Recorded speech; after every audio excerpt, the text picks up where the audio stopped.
حضرت عبداللہ ابن عمر رضی اللہ تعالیٰ عنہ فرمایا کرتے تھے جو دن بھی طلوع ہوتا ہے نا وہ اعلان کرتا ہے، وہ اعلان کرتا ہے اور کہتا ہے بھئی اگر کوئی کام کرنا ہے تو کر لو، میں آج آیا ہوں، آج کے بعد میں دوبارہ نہیں آؤں گا۔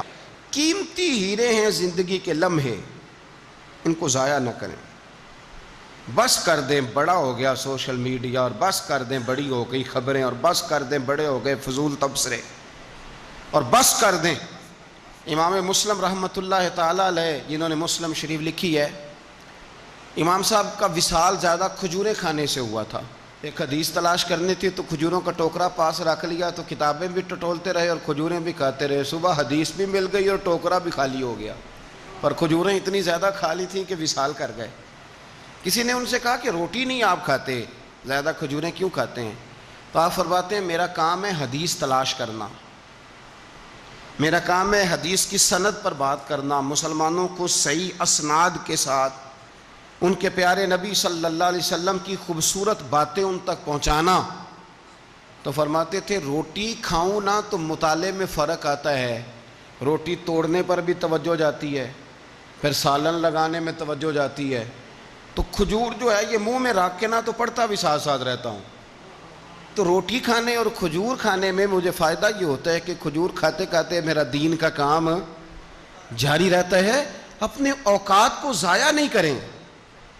آپ وہ کتابیں جو ہمارے بزرگ لکھ گئے وہ ہم سے ساری پڑھی نہیں جا سکتی، ان کے وقت میں برکت تھی، ہم نے بڑا ٹائم ضائع کر لیا ہے، اس کو ضائع نہ کرو۔ ایک تو کوئی چیز فضول نہیں، اپنے اوقات کو بچائیں، جو ٹائم بچ جائے وہ ذکر الہی میں لگا دیں، تلاوت قرآن میں لگا دیں، اللہ کی عبادت میں لگائیں، پڑھنے اور لکھنے میں وقت کو آپ یقین کریں۔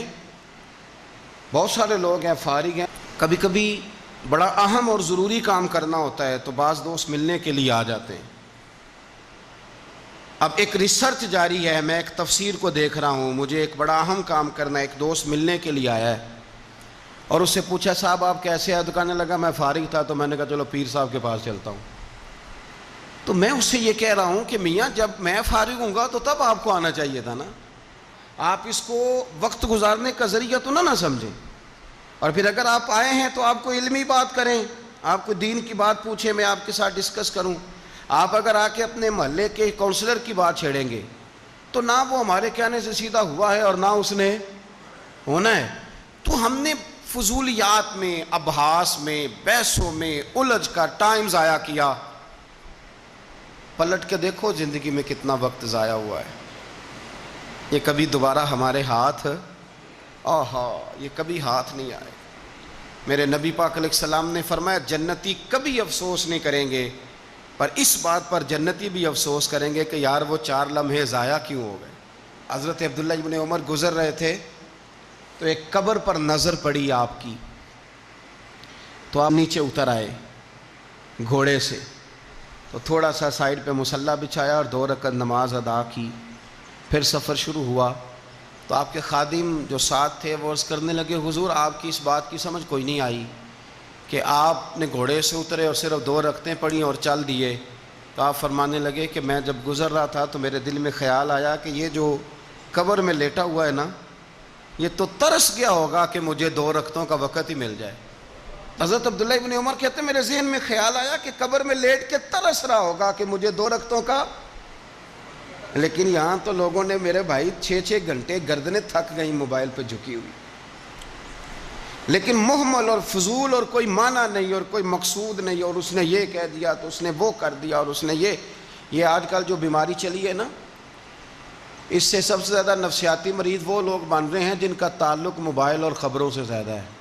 اور اگر میں کہہ دوں کہ 90% لوگوں کا تعلق ہے اس کے ساتھ تو میری بات غلط تو نہیں، کیونکہ ہر وقت ہم اسی کو دیکھتے رہتے ہیں، ادھر یہ ہو گیا، ادھر وہ ہو گیا، ادھر ایسے ہو گیا، تو وہ چیزیں ہماری نفسیات کو، گھروں کے اندر بیٹھے بہت سارے لوگ بیمار ہو گئے اور ذہنی مریض بن گئے۔ کیوں؟ اس لیے کہ انہوں نے اپنا دل نہ قرآن پاک میں لگایا، نہ تلاوت میں لگایا، نہ اذکار میں لگایا، نہ وظائف میں لگایا، نہ ہماری طبیعت ہے یہ کام کرنے کی، تو الٹا سیدھا سوچ ساچ کے تو ہم الجھ جاتے ہیں۔ یہ گھروں میں جھگڑے زیادہ کیوں ہوتے ہیں کہ بہو ذکر نہیں کرتی اللہ کا، ساس کے خلاف ہی سوچتی رہتی ہے، اور ساس ناراض نہ ہوں، ساس و سسر جن کی عمر اب اتنی زیادہ ہو گئی ہے کہ اب اگلا سٹیج دنیا سے جانے کا ہی ہے، وہ بھی اتنی توجہ کرتے ہیں کہ یہ میرا بیٹا کیا آج شام کو مٹھائی کا ڈبہ لایا ہے کہ یہاں وہ مالٹے سیب لایا ہے۔ اگر ساری توجہ ادھر دینی تھی تو اس سے زیادہ بہتر نہیں تھا کہ مسلح کو وقت دیتے؟ اتنی باریکی سے لوگوں کا خیال نہ رکھیں، اپنا خیال رکھیں۔ تو حضرت عبداللہ ابن عمر فرمانے لگے یہ تو ترس گیا ہوگا نا قبر میں کہ 2 رکعتوں کا وقت مل جائے تو میں پڑھ لوں۔ تو آپ فرمانے لگے میرے دل میں خیال آیا یہ تو ترس رہا ہے، تو مجھے تو وقت ملا ہوا ہے نا، تو کیوں نہ میں 2 رکعتیں پڑھ ہی لوں۔ تو اپنے وقت کو بچائیں۔